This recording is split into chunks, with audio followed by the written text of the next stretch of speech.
Soy Belén, tengo 22 años y nací en el INAU.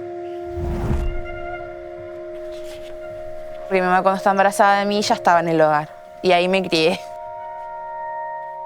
Y me pongo a pensar a veces por qué me crié ahí, pero cuando sos chico y no te cuestionás por qué. Darme cuenta de que iba a salir fue a los 17. Hay uno a los 18. ¿Cómo hago esto? ¿Cómo hago lo otro? Porque un gurí que está en un hogar no sabe ni el bondi, tiene que ir al médico, de manejar plata, de cocinarse. ¿Qué carajo hago?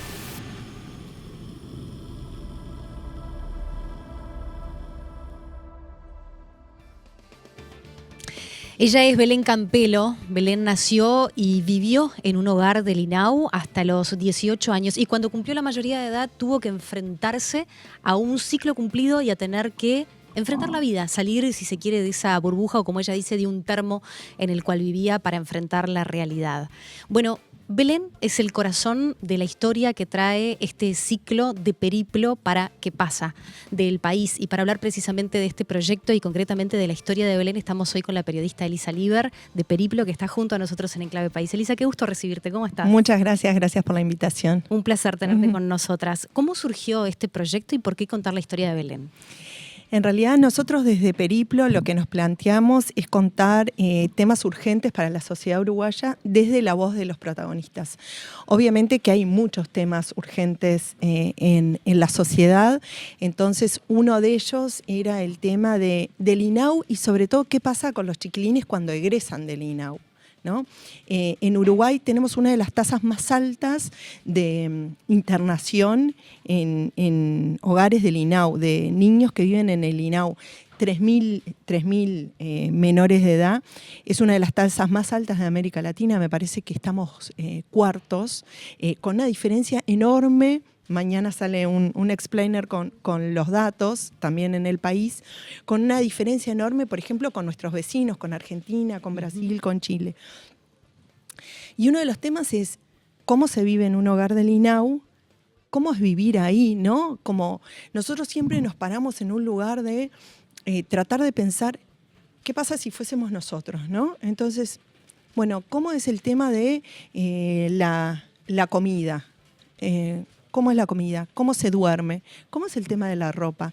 ¿Qué pasa con los funcionarios que rotan? Los espacios personales, las posibilidades de desarrollo. Belén contaba, por ejemplo, en la entrevista, decía, bueno, los funcionarios van rotando, ¿no? Y uno piensa también como esto de su casa, yo tengo hijos adolescentes, de tener un referente. Y Belén nos decía, de repente te levantabas un día y la persona que te había cuidado no estaba más, se había jubilado, se había ido de vacaciones, tenía licencia médica, ¿no? ¿Cómo es criarse así, en ese entorno?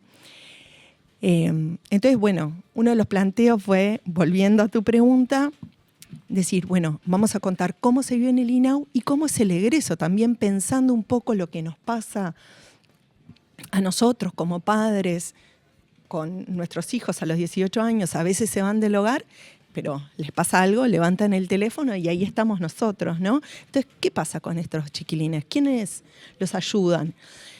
Belén tuvo la suerte de tener un programa que la acompañó, que se llama APAP.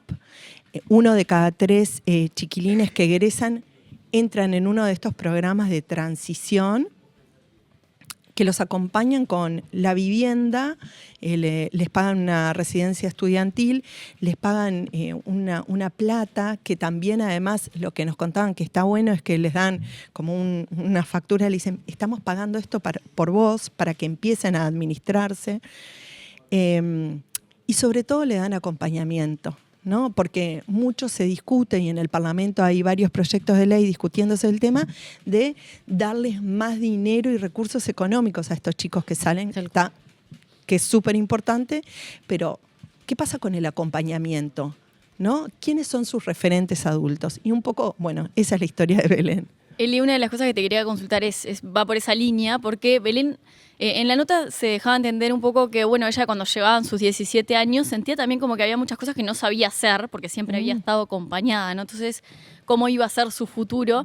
Pero pensaba también que eso es algo que le pasa a la gente cuando va creciendo naturalmente. Sí. Entonces también, ¿cómo se interpreta ahí la asistencia del Estado, ¿no? Por un lado podemos decir, bueno, a partir de ahora queda sola, o también leerlo desde el punto de vista de, bueno, pero mira, tuvo tanto acompañamiento que toda la vida fue acompañada del médico y demás, ¿no?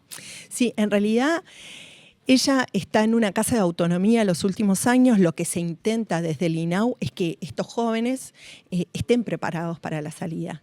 Obviamente claro, con recursos limitados. Gracias. Entonces se les va enseñando, bueno, a cocinar, a tomarse el ómnibus. Ella dice, yo no me sentía preparada. Y de vuelta, vuelvo a pensarlo.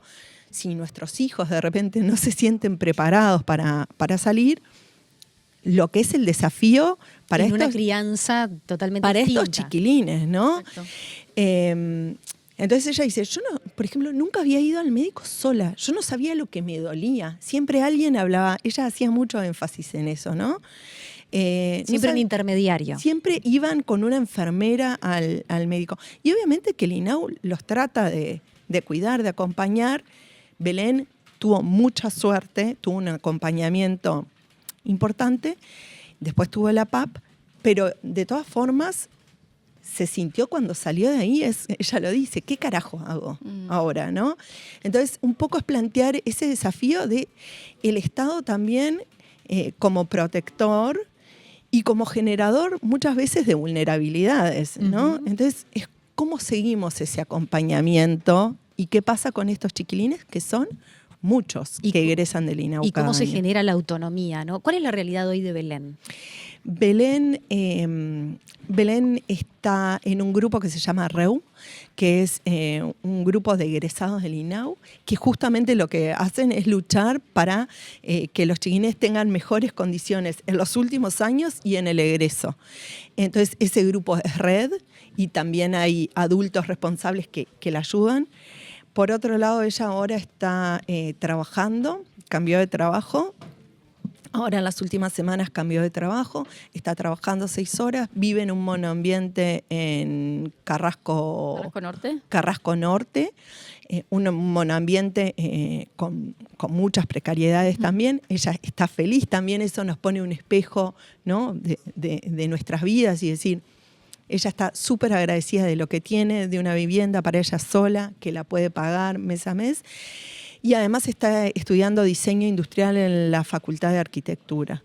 Realmente es como un ejemplo de resiliencia y de todo esto con una lucha atrás enorme, ¿no? Nada es fácil. ¿Cuál es la historia personal de Belén? Porque un poco en el ciclo y en el episodio está desarrollado. Ella nace en un hogar a razón de que su mamá estaba ahí por una causa de un diagnóstico de bipolaridad, pero en un momento la mamá se va del hogar. Sí.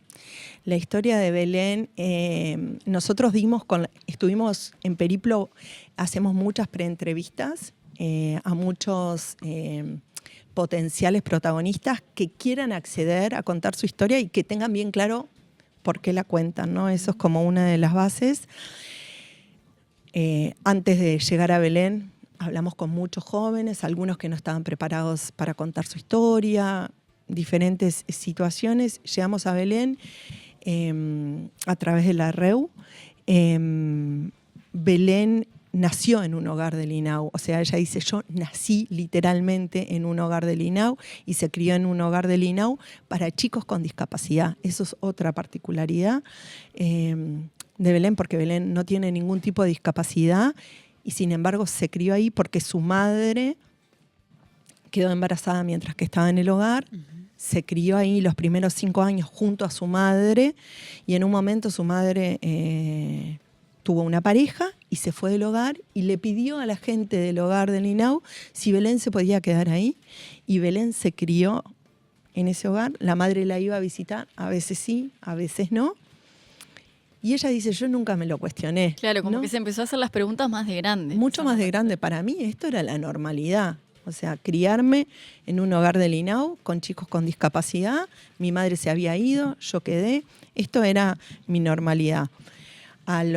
Fue a la escuela, ella dice que también criarse en un hogar con chicos con discapacidad, a ella le exigieron mucho más que al resto. Entonces le exigían ir a la escuela, le exigían estudiar, le exigían ir al club. Y ella dice, esto a mí me salvó, tuve un tratamiento especial. Me miraban mucho más y me exigían mucho más que el resto.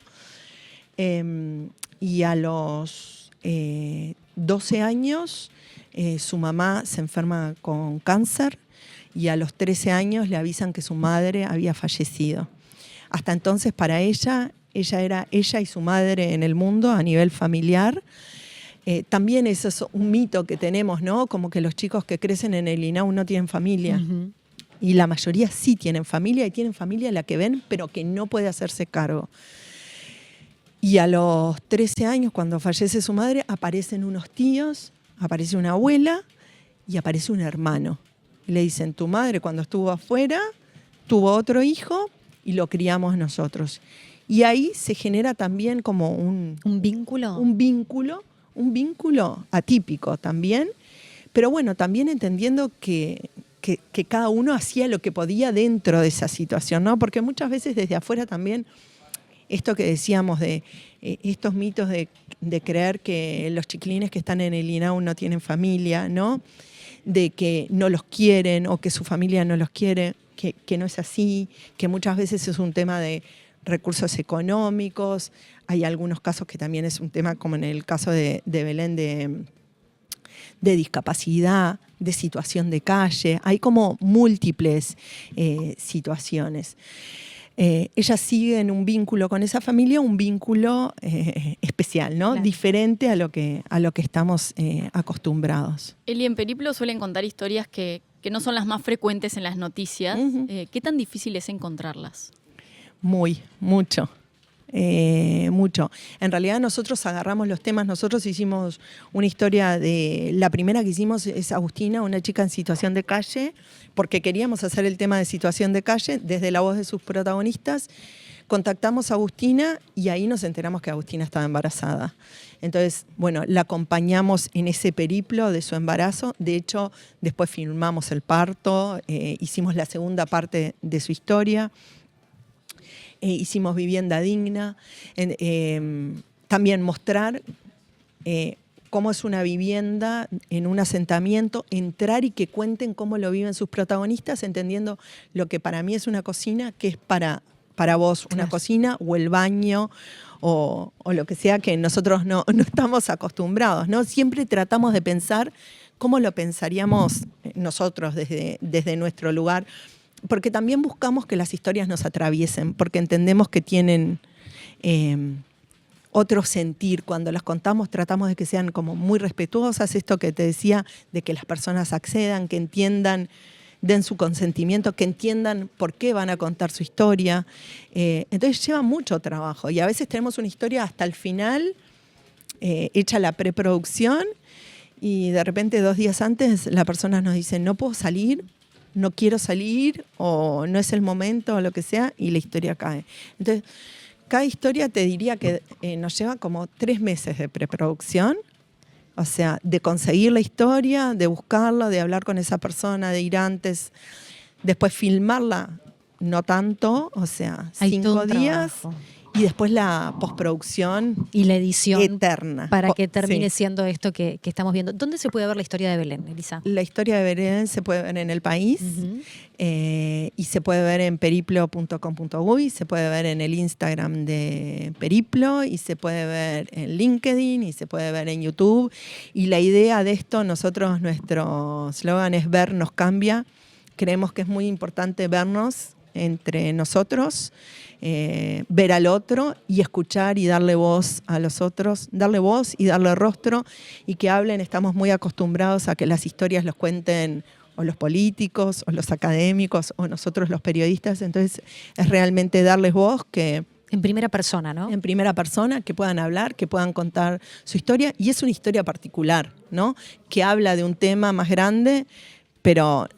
es la historia de Belén, no es la historia de todos los chicos que que viven en el INAU, pero nos parece muy importante, además, en esta sociedad donde vivimos en nuestras burbujas, poder escuchar y ver al otro y entender y derribar también algunos prejuicios que tenemos. Elisa, muchísimas gracias por acompañarnos acá en Enclave País. Gracias a ustedes por el espacio. Te esperamos acá con un nuevo episodio, cuando quieras. Gracias. Nosotros nos despedimos por hoy, Fau. Ya son las 11:30 de la mañana. Hoy nos fuimos un poquito más, pero Sí, valió la pena valió esta la charla. pena, valió la pena. Nos vemos mañana. Que pasen muy bien.